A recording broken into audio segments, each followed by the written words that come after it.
Whether you're looking for answers to specific life questions or seeking to become the best version of you possible, welcome to the Mental Breakdown and Psychreg podcast, where we offer insight, information, and strategies based upon research and years of practice as clinical psychologists.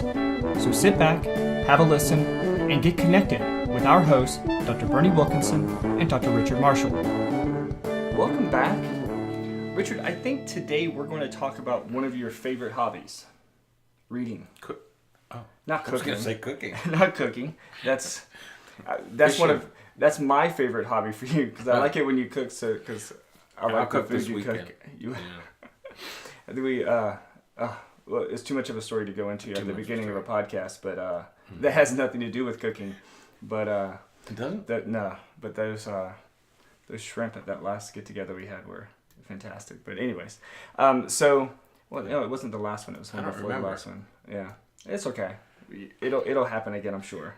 I'll just say, hey, why don't you make those blackened shrimp again? Did I make them? You did. It was really good. Okay. So.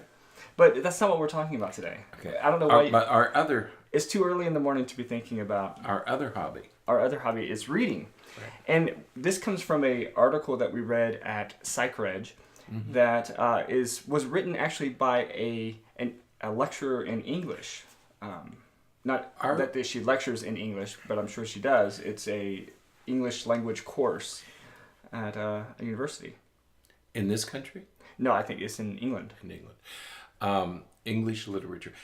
You mentioned Psychreg. Mm-hmm. Do our listeners know what Psychreg is? Sure they do. We've mentioned it before. Yeah. Psychreg.org.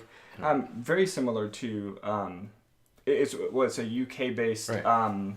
It's not even UK-based. UK stands for United Kingdom. Oh, good gracious. See, you think everybody knows this because you're one of those footballers who follows...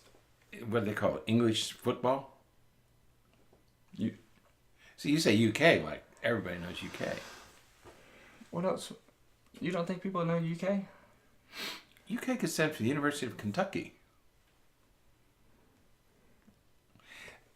You're just used Kentucky to it. Kentucky has a university? Uh-oh. Do they play basketball? Uh-oh. No. They used to. They did? Yeah. But then... So, no. Okay, yeah, in the United Kingdom. Yeah, because you're a footballer. So this all makes sense to you because you spend a lot of time watching those matches. I suppose so. I almost call them games. So this is from Psychreg. Right, okay. Right. It's the blog. It's our blog that we're connected to. That is the sources based in the United Kingdom. Right. But they have authors from all over the place. Right. So it is. That's right. It is meaningful to ask from where the author comes, because they're from all over the place. Yeah. Could be anywhere in the empire. Yeah. They used to call it an empire. Okay, so the Empire Strikes Back. Different. Larger empire. You can't just assume that somebody knows what empire you're talking about. Case in point. So what I liked I was excited when I saw this because the benefits of reading fiction, because I still read books. Right. I hold paper books in my hand. Right. When we were first talking about doing this topic, you mentioned that, and I didn't want to break it to you. Mention what? This today? This topic for today. Okay. I didn't want to break it to you at the time, so I waited until we started recording. It's too late to turn back now. It is. Okay. That there are fiction books that are in digital format. So just because it's fictional doesn't mean it isn't on a digital format. So that would be a Kindle, right? Or some other Nook, or some electronic reader. Some electronic device, yes. Well, we're going to get into this in a minute because we're going to be talking about the benefits of reading fiction. Yes. Okay, and I'm going to editorialize and talk about the benefits of reading paper books that are printed on paper. Okay. Versus those that are on screen. I think that's a good discussion to have. So let's get started. Well, so just cutting right to it, I really liked this because a lot of what we read for fun. Mm-hmm. For just enjoyment, for sort of winding down, is fiction. Right. A lot of people will, restrict their reading to things for work or things for learning or educational things, which is fantastic. It's great to read that stuff. Obviously, we have to read that stuff. We read a lot of journals. We read a lot of books and articles and things like that. But you do have to step back sometimes and read something that's just lets your mind wander a little bit and lets you live in a not live in a fantasy world, but sort of explore your creativity and your imagination a little bit. Because if you read the one of the obvious examples would be the Harry Potter series. Right. As you're reading that, that's obviously nonfiction. Well, it takes place in the UK, not University of Kentucky. Not Kentucky. Okay. United Kingdom. So, as you're reading Harry Potter, the author places you in this world. Right.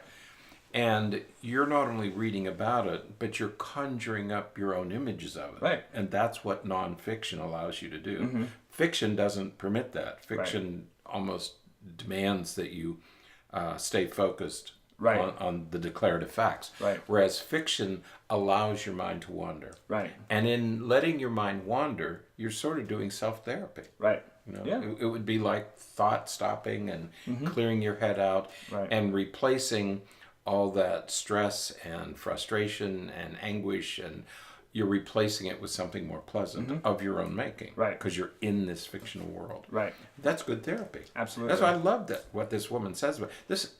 You said that she was an English teacher? Right. She teaches English she's literature? a lecturer in English. Yeah. Yeah, what a great idea. Yeah. Yeah, so it's really it's critical that we take that break, pause, that separation from, the I listened to a podcast, and this guy, he talks about all different books and television programs, and he always uses the word mundane. He's from Scotland, but he's very he's some type of English professor or something, and he always refers to the mundane world.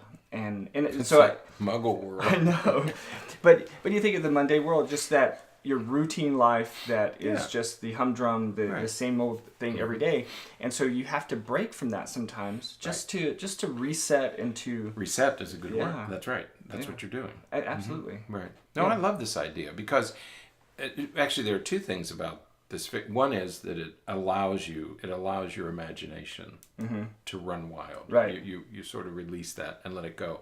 That's so healthy emotionally. To be able to do that. Yeah. But the second part of this is you get to hold that book in your hands. Oh, there we go. There it is.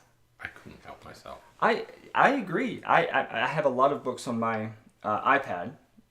So I have electronic books, but I also have a stack of physical books next to the bed that I read as well. So I can put books on my iPad? So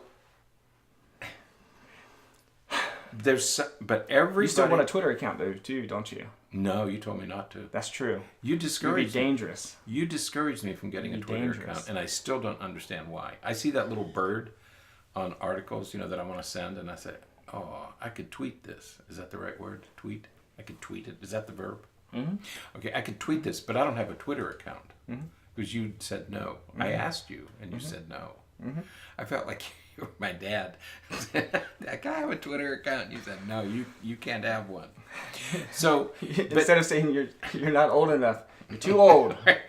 Oh, that's true. You're too old for a Twitter account.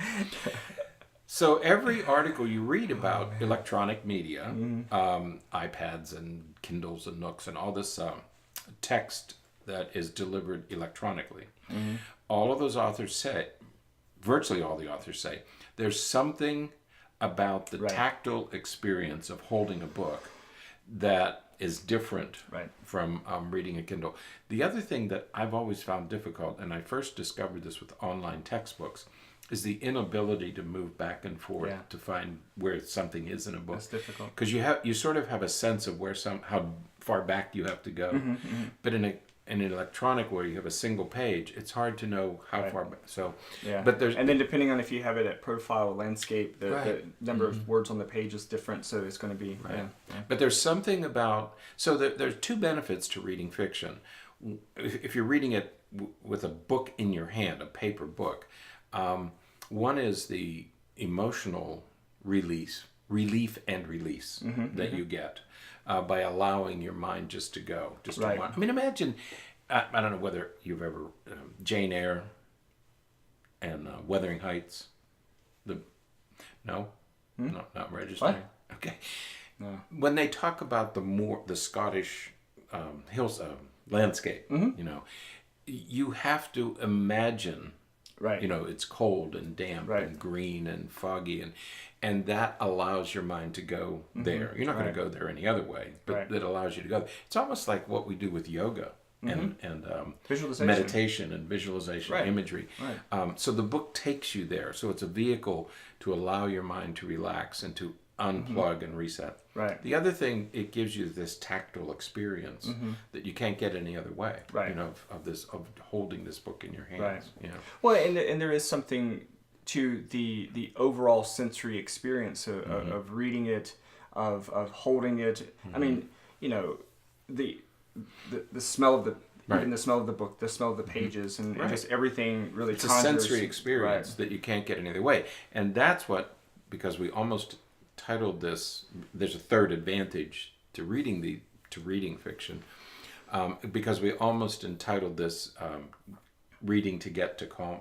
Right. Okay, because if you do find yourself getting a little stressed or frustrated, a very quick way to get yourself to calm is to pick up that nonfiction book.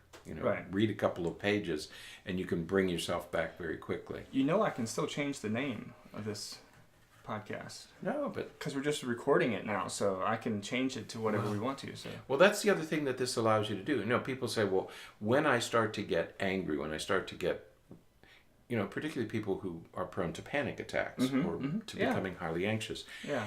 Get some nonfiction going. Right. Bring it to work with you, and if you feel yourself getting aroused or anxious, pick up that get in there for a couple of minutes. It doesn't take long. Right. You can sort of get to calm in a couple of minutes. Right. We say we count to 10 or change your thoughts or whatever. This is an easy, very enjoyable way to get to calm. Absolutely. Absolutely. So lots of advantages. We'll change the title. Right. So I'm too old for Twitter. So now people who download the podcast and see that it was already titled that, by the time it gets to this part of the podcast, they'll be like, what are they talking about? That was the title. And it's sort of like Back to the Future. That was a movie. I never saw the whole thing. Any of them, from beginning to end. I know there was a DeLorean in it. But it's one of those movies that I've never watched from beginning to end. Don't you have movies like that you never you know snippets of the movie, but you never saw? Casablanca. Did you ever watch all of Casablanca? I've never watched any of Casablanca. I've seen a still picture. Of course I've seen Casablanca. The whole thing? Yes. You've watched the entire thing? The entire thing. Citizen Kane? No. See? Rosebud. But you've seen, you know about it. I just heard somebody say something about Rosebud, and I know that it had something to do with Cain. Citizen Kane. Cain and Abel or something. This is a different story. And I can't have a Twitter. Okay. All right. Citizen Kane, Twitter. Those two things. All right. That is it. Generational divide. I don't know what to do with you, man. So, you got Twitter account? I'm gonna go read a book. Okay. All right. So, that's it for today. Until next time, stay happy, stay healthy, and forget to be afraid.